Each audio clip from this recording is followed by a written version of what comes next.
ഈ വീക്കെൻഡ് നമ്മുടെ കുറച്ച് ഫ്രണ്ട്സിൻ്റെ കൂടെ കാരവാൻസും എടുത്തൊരു ഹോസ് ഫാമിൽ ക്യാമ്പിങ്ങിന് പോയൊരു കഥ പറഞ്ഞുതരാം. ഫ്രൈഡേ ജോലിയും കഴിഞ്ഞ് വണ്ടിയൊക്കെ പാക്ക് ചെയ്ത് എല്ലാവരെയും കൂട്ടി ഗോസ്ഫോർഡിലുള്ള ഹരീഷിൻ്റെ വീട്ടിൽ പോയി. അവിടെ പ്രകാശും ഫാമിലിയും വന്നിട്ടുണ്ടായിരുന്നു. ഞങ്ങളെല്ലാവരും 10 കൊല്ലം മുമ്പേ ഒപ്പം ജോലിക്ക് കയറി പരിചയമുള്ളവരാണ്. അന്ന് അവിടെ ഒരു സ്ലീപ്പ് ഓവറും കഴിഞ്ഞ് അടുത്ത ദിവസം അതിരാവിലെ എല്ലാവരും ഞാൻ എണീപ്പിച്ചു. ലേഡീസും കുട്ടികളും നമ്മുടെ പ്ലാനിനനുസരിച്ച് ഇറങ്ങില്ല എന്നുള്ള സത്യം മനസ്സിലായപ്പോൾ ഒരു കാലിച്ചായം കുടിച്ച് ഞങ്ങൾ ബോയ്സ് എല്ലാവരും ആദ്യം വിട്ടു. ക്യാമ്പ്ലിഫൈയിലൂടെ ബുക്ക് ചെയ്ത കാരവാൻസ് എടുക്കാനാണ് ഞങ്ങൾ പോയത്.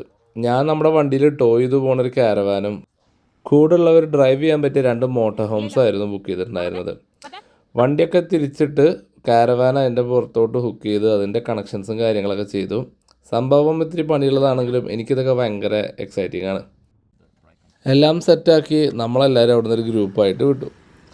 സംഭവം വളയുമ്പോഴും റിവേഴ്സ് എടുക്കുമ്പോഴൊക്കെ ശ്രദ്ധിക്കേണ്ട ഒരു 1-2 കാര്യങ്ങൾ ഒഴിച്ചു കഴിഞ്ഞാൽ കാരവാനും വലിച്ചുകൊണ്ട് പോകുന്നത് അത്ര ബുദ്ധിമുട്ടുള്ളൊരു സംഭവമൊന്നുമല്ല. ഹിപ്പ് ക്യാമ്പിലൂടെ ബുക്ക് ചെയ്ത മാൻഡലോങ്ങിലുള്ള ഒരു ഹോസ് ഫാമിലേക്കാണ് ഞങ്ങൾ പോയത്. ഒരു 100 ഏക്കേഴ്സ് വലുപ്പമുള്ള വർക്കിംഗ് ഹോസ് ഫാമായിരുന്നു അത്.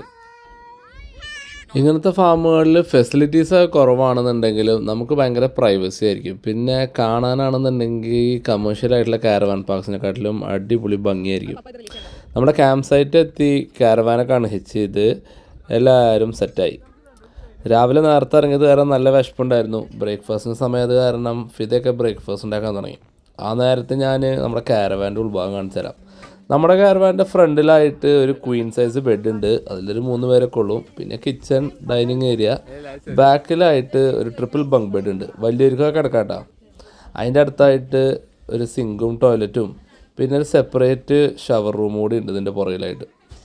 നമ്മുടെ ഫ്രണ്ട്സിൻ്റെ അടുത്തുള്ള മോട്ടർ ഹോമിലാണെന്നുണ്ടെങ്കിൽ നേരെ കയറി ചെല്ലുന്നത് അവരുടെ ഒരു ഡൈനിങ് റൂമിലോട്ടും അതിനോട് ചേർന്നിട്ട് കിച്ചണും സെറ്റപ്പ് ഉണ്ട്.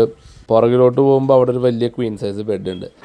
അതിനോട് ചേർന്നൊരു ഷവർ ആൻഡ് ടോയ്ലറ്റ് സെറ്റപ്പും പിന്നെ ഡ്രൈവിംഗ് സീറ്റിൻ്റെ മുകളിലായിട്ട് വേറൊരു ഡബിൾ ബെഡും കൂടെ ഉണ്ട്. ഒരു ക്വിക്ക് ബ്രേക്ക്ഫാസ്റ്റും കഴിഞ്ഞൊന്ന് വെറുതെ ഇരിക്കുമ്പോൾ സ്നേഹനിധിയായ ഫിദ നല്ല അടിപൊളി ചായ ഇട്ട് വന്നു. പിന്നെ കുട്ടികൾ കളി തുടങ്ങി. വലിയൊരു വെറുതെ ഇരുന്ന് വർത്തമാനം പറയാൻ തുടങ്ങി.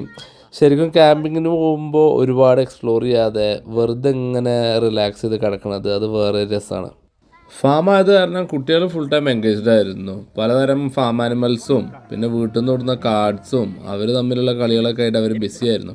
എമിയും അമീറയും മദേഴ്സ് ഡേ സ്പെഷ്യലായിട്ട് കുറച്ച് പൂക്കളൊക്കെ പെറുക്കി അവരുടെ അമ്മമാർക്ക് കൊണ്ടുകൊടുത്തു. ലഞ്ചിന് സമയമായപ്പോൾ നമ്മുടെ ബാർബിക്യൂ സ്പെഷ്യലിസ്റ്റ് ഹരീഷ് കാര്യങ്ങളായിട്ട് എടുത്തു.